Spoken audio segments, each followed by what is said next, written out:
Bueno, este va a ser uno de los primeros videos que ahora con la lista sobre instrumentos de inversión que uno puede encontrar o invertir cuando está en el mercado de capitales argentino. Esta guía o lista la voy a hacer más particularmente porque el otro día, hablando con una amiga, me di cuenta que no todas las personas tienen conocimiento de todos los instrumentos. Yo daba por hecho eso, pero la verdad que fue un gran error. Creo que este debió ser uno de los primeros videos que debí lanzar antes de eso. Así que bueno, vamos a ir ahí comenzando con este. Y bueno, según su periodicidad, tenemos instrumentos de renta fija, que conocemos los intereses o rentabilidad que nos va a pagar desde el momento en que compramos dichos instrumentos. Luego tenemos renta variable, que es aquel que tiene una rentabilidad variable y depende de múltiples factores. Luego tenemos, mal incluido, acá lo incluye mal, los derivados financieros, que son activos financieros que no tienen entrega inmediata, por depender de otro activo denominado subyacente. Y luego tenemos los activos de renta mixta, que es una combinación de ambos, es decir, de renta fija y de renta variable. En los instrumentos de renta fija encontramos los títulos públicos, los bonos corporativos, los valores de deuda fiduciaria y los cheques de pago diferido. Los títulos públicos son emitidos por entes públicos para canalizar el ahorro de la población hacia la financiación de sus actividades. ¿Qué factores determinan la cotización de un título público? El riesgo país de la nación emisora, los signos políticos del gobierno de turno y el estado de la macroeconomía de la nación emisora. El riesgo país es una sobretasa que se paga o que paga una nación emisora. Obviamente el riesgo país, lo que me quiere decir es el mayor riesgo que yo estoy asumiendo por prestarle a un determinado país. Los signos políticos también son importantes a la hora de comprar un título público, debido a que hay partidos políticos en todo el mundo que son propensos a no respetar los pagos de intereses y de capital de sus deudas, y otros que sí. El estado de la macroeconomía también depende de su cotización, o hay que mirar, porque a veces la macroeconomía puede determinarme la generación de divisas, porque para luego el pago de los intereses o del capital. Si una nación no puede generar las divisas para pagar sus intereses o el capital, obviamente esto va a influir en un posible default. Bien, como ejemplos de títulos públicos tenemos el AL30, el G30, el Provincia de Buenos Aires 37. Yo también me olvidé decirlo, que los títulos públicos no necesariamente son emitidos por los gobiernos nacionales. También pueden ser emitidos por las provincias o por algunas ciudades grandes. Tenemos el ejemplo de la Ciudad Autónoma de Buenos Aires, la provincia de Buenos Aires, Rioja, Chaco. Muchas provincias emiten títulos públicos. Luego tenemos obligaciones negociables, que es mi instrumento favorito hasta la fecha para invertir. Y bueno, las obligaciones negociables son valores de renta fija emitidos por entes privados, generalmente empresas para financiar sus actividades, y son equivalentes a los títulos públicos, pero financian al sector privado. Factores que determinan su cotización: el nivel de endeudamiento de la empresa, el destino de la emisión, el flujo de fondos que genera la empresa en su ejercicio económico. Esto lo podemos ver en los estados contables, porque hay un estado que se llama estado de flujos efectivos o estado de flujo efectivo equivalente, que me muestra cómo genera o cómo usa el efectivo o los equivalentes una empresa. Bien, también tenemos que tener en cuenta para qué es la obligación negociable, el destino, si podría ser una reestructuración de deuda, o podría ser para la inversión de un activo fijo. Y obviamente el endeudamiento de la empresa es importante porque uno no le va a prestar a una empresa que está muy endeudada. Eso es importante también saberlo. También esto se puede ver en los estados contables.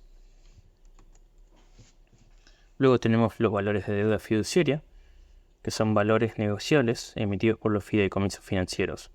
Los inversores prestan su dinero al fideicomiso y perciben periódicamente los intereses generados y las devoluciones de capital. Yo no invierto en valores de deuda fiduciaria, entonces no puedo hablar mucho más. Por eso es una filmina o una diapositiva muy corta. Desconozco mucho de esto. Luego tenemos los cheques de pago diferido. Se trata de un cheque librado por una empresa privada para ser pagados en un plazo inferior a los 360 días. En general el riesgo es elevado por la dificultad de valorar la solvencia de todos los libradores. Básicamente lo que hace la empresa, generalmente son pymes la que llevan sus cheques al mercado de capitales. ¿Cuál es el modus operandi? Cuando una empresa vende, generalmente no recibe el efectivo o no se hace por una transferencia. Generalmente es a plazo o se emite en cheque de pago diferido, que significa que el comprador libra un papel que dice que va a pagar X monto a tal fecha. Obviamente las empresas, el vendedor o la vendedora, necesita el efectivo. Entonces lo que hace es llevar su cheque al mercado de capitales para que se lo descuente. ¿Esto qué significa? Supongamos que el cheque dice que vale o a la fecha de vencimiento nos va a pagar $30.000. El descuento lo que hace es no dar con los 30.000, es menos. Hay una tasa que los bancos o el mercado de capital en este caso utilizan para hacer el descuento. Es decir, traer esos $30.000 al valor de hoy y eso es lo que recibe la pyme.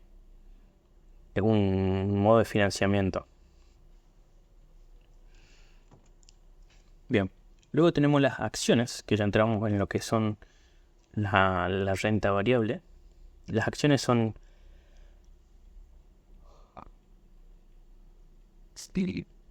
representaciones de una parte del capital de las sociedades que se negocian en los mercados de capitales. ¿Qué factores influyen en su cotización? La dirección de la empresa. La dirección hablando en como la cúspide de la estructura organizacional. No en dónde va, sino que quienes la dirigen. No es lo mismo que Tesla sea dirigida por Elon Musk que por otra persona. Lo mismo también que Amazon sea dirigida por Jeff Bezos que otra persona. No es lo mismo. Obviamente el mercado ve eso. O los accionistas. Luego, la macroeconomía en la que se desenvuelve. No es lo mismo desenvolverse en una macroeconomía estable, sin una inflación normal, que una macroeconomía donde la inflación es muy alta e inestable, al igual que el tipo de cambio. Luego, también es importante o valorada por los accionistas si la empresa distribuye o no ganancias. Está muy valorado debido a que cuando una empresa distribuye ganancias significa que le va bien, que es capaz de generar riqueza.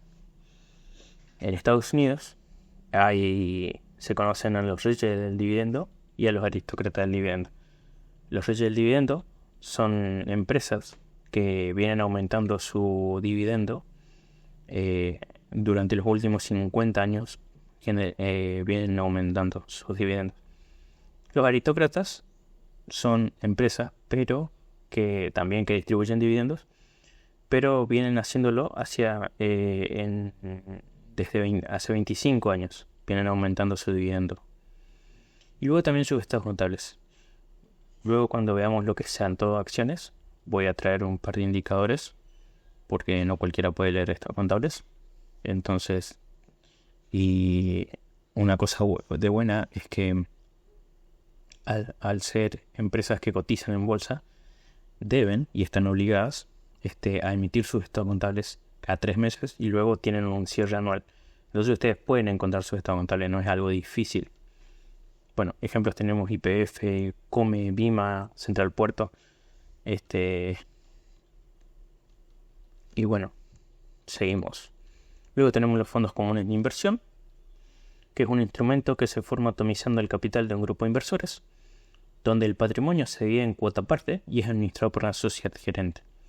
¿Qué factores influyen en su cotización? Obviamente los instrumentos que invierte el fondo, el perfil del inversor y el horizonte de tiempo. Los fondos comunes de inversión pueden ser instrumentos de renta fija, instrumentos de renta variable o instrumentos de renta mixta, es decir, que combinan instrumentos de renta variable y fija, como el Toronto Trust Argentina. Luego tenemos los certificados de participación, que son valores negociables emitidos por los fideicomisos financieros, que representan una porción del capital del fideicomiso. El inversor adquiere de esta forma una cuota de la propiedad del fideicomiso. También no traje mucha información porque no soy de invertir en esto. Entonces, creo que estos videos no los voy a hacer porque tengo muy poca información de ellos. Ahora vamos a los derivados financieros.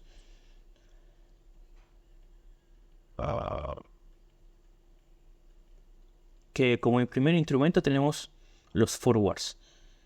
El forward es un acuerdo para comprar o vender una determinada cantidad de un activo subyacente a un precio especificado en una ficha futura que se transa en el mercado over the counter en la fecha de vencimiento, en donde en la fecha de vencimiento se debe entregar la mercadería.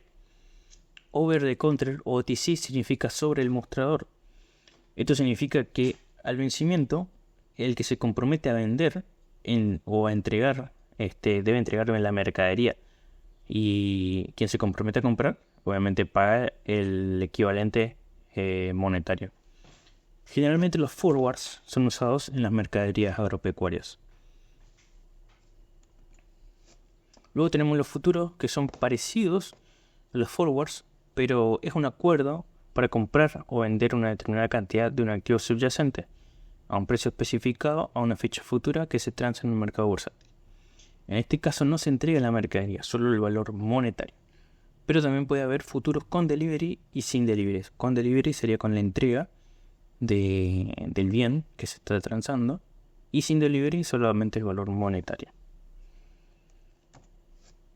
Luego tenemos las opciones, que una opción es un contrato derivado que otorga al comprador el derecho, pero no la obligación de comprar o vender una cantidad específica del activo subyacente a un precio determinado a una fecha determinada, o hasta el vencimiento de la opción. Acá también tenemos opciones que son americanas, que son europeas. En las acciones europeas, una vez que uno compra o paga la prima, tiene la opción de comprar o vender durante ese periodo hasta el vencimiento. O sea, puede ejercerlo en cualquier momento. En las opciones europeas solamente se pueden ejercer al vencimiento. Esa es la diferencia. Y dentro de las opciones tenemos las opciones de compra o de call y las opciones de venta o de put. Luego tenemos las cauciones bursátiles, que las cauciones bursátiles son contratos financieros en los que una parte, llamada el caucionante, presta valores a otra parte, el caucionado, a cambio de una garantía o una tasa de retribución. Este tipo de operaciones permite tanto obtener préstamos como otorgarlos y se realizan en el mercado de valores. Además, su plazo máximo es de 120 días. Es muy parecido a un plazo fijo, solamente que no se hace en un banco, se hace en el mercado de capitales a través de la LIC o del broker, y donde yo consideraría que es mucho más seguro, ya que debido a que cuando alguien toma una caución o el caucionado debe dejar una garantía. Generalmente son títulos que, si al vencimiento el caucionado no ha pagado su deuda, su caución, más la tasa de interés, automáticamente la LIC o el broker vende esos valores y se los da al caucionante o al prestador de la caución. O sea, esa es una diferencia con el plazo fijo.